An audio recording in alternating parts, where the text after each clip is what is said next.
ఈసారి అయితే ఉగాది అండ్ మా రుద్రాంశ్ సెకండ్ మంత్ బర్త్డే అయితే రెండు ఒకే రోజు వచ్చాయండి. ఫోటోషూట్ కోసం అయితే మేము ఒక చీరని బార్డర్ లాగా పెట్టేసి దాని మధ్యలో మామిడాకులు పెట్టాము. అండ్ అదే మామిడాకుల్ని ఫ్లవర్స్ లాగా చేసి దాని మీద ఫ్లవర్స్ పెట్టామండి.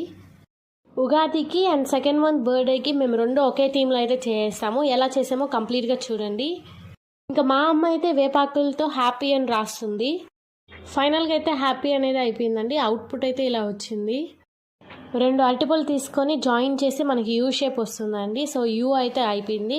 అండ్ జీకి అయితే మేము చింతపండు యూస్ చేసాము. చింతపండుతో అయితే జీని పెట్టేశాము. అండ్ ఏనైతే మామిడికాయతో చేస్తున్నామండి. డీని వేపపూతతో అండ్ ఐని పచ్చిమిరపకాయలతో చేసాము. అండ్ ఈ పూలతో అయితే మేము ఎప్పుడు చిలకన వేస్తామండి. రోజా పూల రెక్కలతో అయితే మేము 2 అని కూడా రాసేసాము. అండ్ పైన చిలక ఎలా వచ్చిందో ఖచ్చితంగా కమెంట్లో తెలియజేయండి. మా బాబు ఫొటోస్ అండ్ వీడియోస్ నేను నెక్స్ట్ వీడియోలో అప్లోడ్ చేస్తాను. ఖచ్చితంగా